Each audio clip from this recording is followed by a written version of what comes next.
जय मुक्ताई मुक्ताई वार्ता news channel मध्ये आपले हार्दिक स्वागत आहे। प्रभू श्रीराम नवमी निमित्त रामनवमी उत्सव समितीतर्फे आयोजित कार्यक्रमात आमदार चंद्रकांत पाटील यांनी भेट दिली। तसेच या प्रसंगी प्रभू श्रीरामचंद्रांच्या प्रतिमेचे पूजन केले। यानंतर त्यांनी जुनेगाव येथील रामरोटी आश्रमावर भेट देऊन दर्शन घेतले।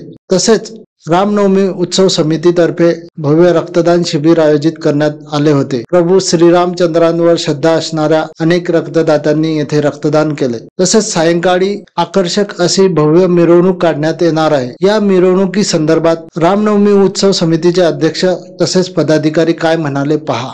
मुक्ताईनगर शहरात रामरोटी आश्रमामार्फत 18 वर्षापासून रामनवमी उत्सव हा संपूर्ण मुक्ताईनगर शहरातील राम भक्त सेवकांच्या उपस्थित मनवला जातो। आज सकाळी 10 वाजता शिवसृष्टीजवळ आमदार चंद्रकांत भाऊ पाटील व राम भक्त सेवकांच्या उपस्थितीत प्रतिमा पूजन करण्यात आले। संध्याकाळी 4 वाजता राम मंदिर इथून आपण भव्य शोभायात्रा काढणार आहे। त्यामध्ये मल्लखांब, झांज पथक, दोरीवरची कसरती करणारे रोप मल्लखांब आणि बग्गी आणि 150 टारकळी यांची आपण शोभायात्रेमध्ये समाविष्ट केलेला आहे। रामनवमी उत्सव समितीचे अध्यक्ष म्हणून आपण काय सांगा। आज फार मोठा महोत्सव मुक्ताईनगर शहरामध्ये मनवला जात आहे। गेल्या 18 वर्षापासून रामरोटी आश्रमामार्फत रामनवमीची मिरवणूक वगैरे काढली जाते।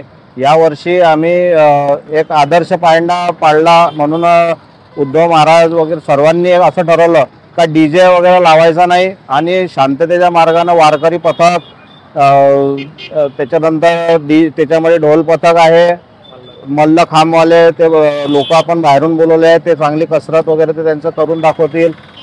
सजीव देखावा त्याच्यामध्ये आहे आणि तसे मुक्ताईनगरहून छान पद्धतीने रॅली आपण रामनवमीची संध्याकाळी 5 वाजता राम मंदिरापासून काढणार आहे।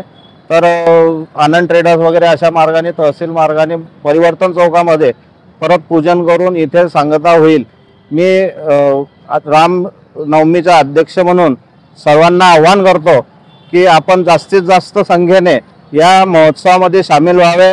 सर्वांनी इथे संध्याकाळी 5 वाजता राम मंदिर इथे यावे ही सर्वांना मी विनंती करतो। जय श्रीराम। जय श्रीराम।